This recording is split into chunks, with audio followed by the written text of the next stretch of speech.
Aquele que é todo-poderoso se move em amor pelos seus. Ele está cuidando dos seus. É isso que o capítulo 1 nos mostrou. Nos mostrou que ele está no governo da história e que absolutamente nada foge do controle da soberania do Senhor. Ele está zelando pelas chamas santas. Ele é aquele que anda no meio dos candeeiros. Ele é aquele que está cuidando da sua igreja. É interessante que quando nós olhamos para a imagem do candeeiro, precisamos reconhecer que um candeeiro só faz sentido se ele estiver aceso.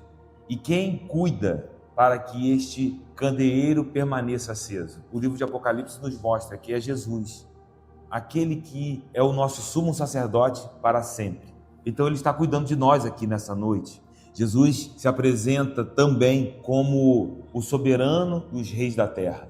Então ele não só cuida da sua igreja, ele está governando todas as coisas.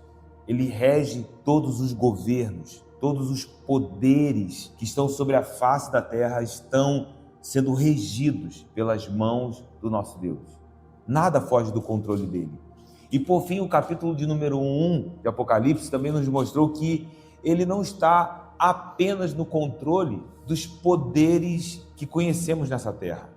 Ele também domina todos os poderes sobrenaturais, porque Apocalipse 1, verso número 18, diz que ele tem as chaves da morte e do inferno. Apocalipse 1 nos mostra o Cristo glorificado. E a abertura do livro de Apocalipse fornece um cenário apropriado para que as cartas que iremos ler aqui pudessem ser dirigidas às igrejas da Ásia Menor. Essas cartas contêm elogios, mas também denúncias, exortações, mas também contém promessas. E isso deve nos levar ao entendimento de que essas cartas, embora não fossem direcionadas primariamente a nós, quando entendemos o simbolismo do que significa o número 7, as 7 igrejas da Ásia tipificam, apontam para todas as igrejas, não só daquele tempo, mas de todas as eras. Nós precisamos ler o livro de Apocalipse entendendo que ele foi direcionado para nós. E a igreja está no mundo. Jesus, em João 17, orou dizendo: Pai, eu não te peço que os tire do mundo, eu te peço que os livre do mal. Então nós estamos no mundo, embora não pertençamos a esse mundo. Nós não somos daqui, mas estamos entre céus e terra. E estar entre céus e a terra produz atrito. É por isso que, por vezes, nós estamos em um lugar onde sentimos um conflito no mundo espiritual. E esses conflitos do mundo espiritual, consequentemente, serão percebidos na vida cotidiana, no nosso dia a dia. Todos nós que estamos decididos a sustentar o testemunho de Jesus até o fim, nós sentiremos o atrito desse conflito de estarmos entre céus e terra. Os capítulos 2 e 3 nos mostram exatamente como esses atritos foram percebidos, foram sentidos, como a igreja do século I sofreu esses atritos por permanecerem fielmente sustentando o testemunho de Cristo Jesus até o fim. Nós estamos aqui nessa noite e estamos decididos a sustentar esse testemunho até o fim. Então, meu irmão, se prepare, porque haverá atrito. Não há outro caminho, não há outro evangelho. Então, os capítulos 2 e 3 mostram cartas que foram endereçadas individualmente às 7 igrejas da Ásia Menor. As 7 igrejas: Éfeso, Esmirna, Pérgamo, Tiatira, Sardes, Filadélfia e Laodiceia. As 7 igrejas da Ásia Menor. Contudo, parece-nos que a prática e os direcionamentos apostólicos eram para que as igrejas, ao receberem as epístolas, fizessem a leitura de forma comunitária, mas que também compartilhassem essas epístolas com outras igrejas. Por que isso é tão importante?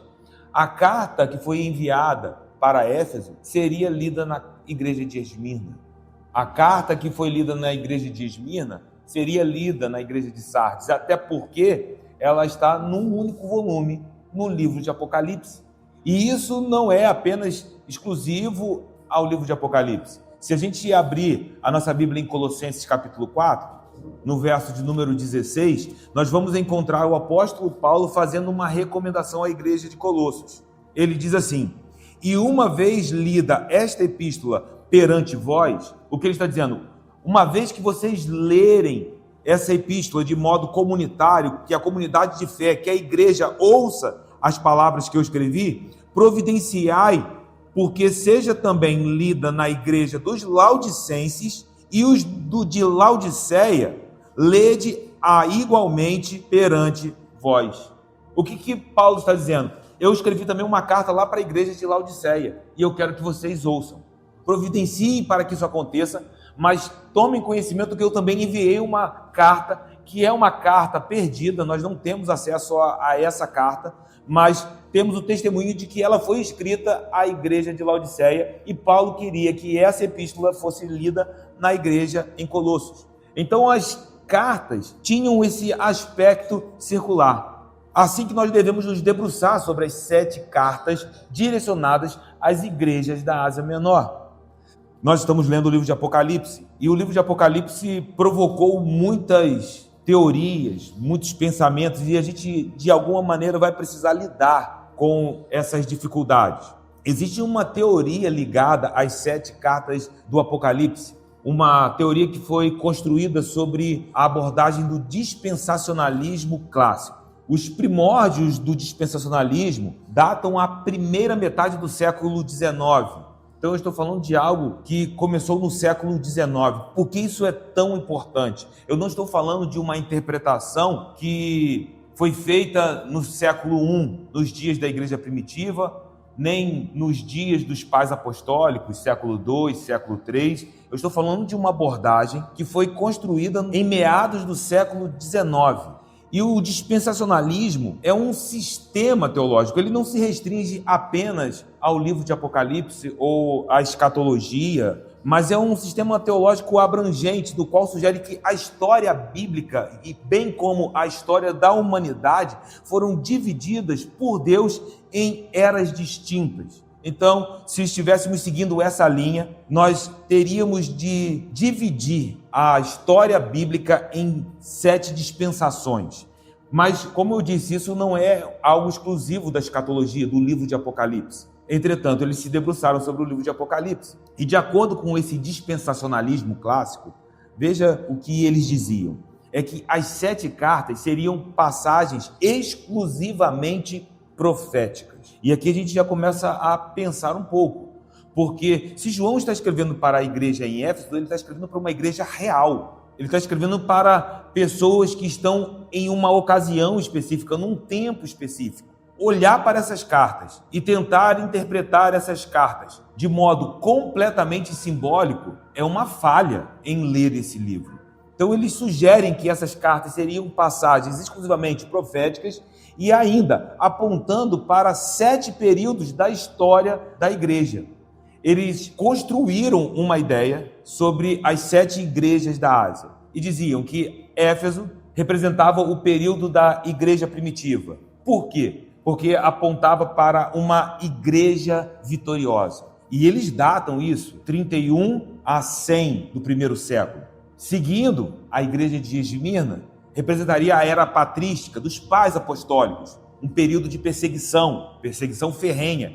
Então, os dispensacionalistas dizem que esse período representaria a era da igreja perseguida. E eles vão construindo esses sentidos, dando esses significados. O ponto decisivo é que quando nós olhamos para esses períodos, eles não podem ser restringidos de forma tão rígida, tão cristalizada. Vou dar aqui um outro exemplo. Eles vão olhar para a igreja do século XX até a era atual, porque nós já estamos no século XXI, e eles olham para essa igreja como uma igreja em apostasia e esfriada. Ao passo que eles olham para a igreja em Filadélfia, no século XVIII, e dizem que essa era é a era da igreja reavivada, missões. Aí eu pergunto a vocês, será que a gente consegue separar de maneira tão rígida o que a igreja tem vivido em todas as eras? Talvez o mais difícil de tudo é que esse tipo de leitura teve uma forte influência exatamente no movimento pentecostal. E por causa disso, se tornou muito popular nos estudos escatológicos. A maioria dos estudos escatológicos que temos acesso hoje está, de alguma forma, encharcado por esse tipo de leitura. Mas aí eu poderia avançar com vocês. Dentro dos círculos teológicos atuais, esse tipo de leitura já até perdeu força. Ele já não é tão encontrado nas discussões atuais sobre escatologia. E eu ainda poderia fazer algumas perguntas para que a gente pudesse pensar sobre essa teoria. A igreja hoje não continua sendo perseguida? Não continua sendo morta? Então, como vamos cristalizar isso e dizer que apenas no século II nós temos a era da igreja perseguida, tipificada na figura da igreja em Esmirna? Percebe que tem problemas. Eu vou fazer uma outra pergunta. Os trabalhos atuais das juntas missionárias, esses trabalhos não deveriam ser considerados como evidência de um avivamento que está acontecendo? Talvez isso faça muito sentido para quem está lá dentro do campo missionário agora. Aquelas pessoas estão debaixo de avivamento. Só que quando a gente cristaliza essas eras, acabamos tropeçando na interpretação. Ainda faria mais uma pergunta. Será que a igreja do fim dos tempos será uma igreja derrotada? Porque, segundo a teoria dispensacionalista clássica, a igreja em Laodiceia tipifica a igreja do século XX e agora século XXI. E aí, quando você abre as tabelas, está lá, século XX até a era atual. Começa ali em meados do século XIX, porque o dispensacionalismo clássico surge nesse período, mas aí nas tabelas eles colocam um ponto de interrogação, até porque eles não sabem quando isso termina. Então perceba como é frágil. E essas perguntas que acabamos de fazer nos mostram que essa teoria é problemática. Só que falar só isso não responde à nossa questão crucial, porque a pergunta que precisamos responder aqui nessa noite é: se o dispensacionalismo clássico olhar para as 7 cartas como 7 eras é uma abordagem problemática e frágil, então como nós devemos ler as 7 cartas do Apocalipse?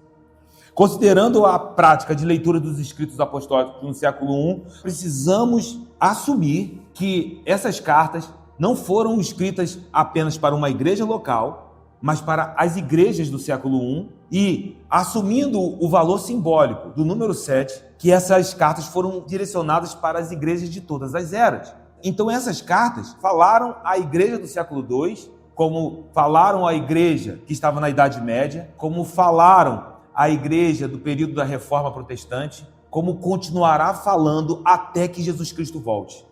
Nós precisamos nos debruçar sobre esse texto, entendendo que ele foi de fato direcionado a nós. E eu estou tocando nesse assunto porque nós ouvimos muitas interpretações a respeito do livro de Apocalipse. E particularmente vejo que é muito problemático olhar para essas cartas e atribuir essas cartas a 7 eras proféticas. Mas se lidarmos de modo adequado com a mensagem contida nessas cartas, eu creio que ela falará aos nossos corações. E essa é a minha oração, que em alguma medida essas cartas refletem a condição da nossa igreja, refletem a condição da igreja no atual momento, nos dias nos quais nós estamos inseridos.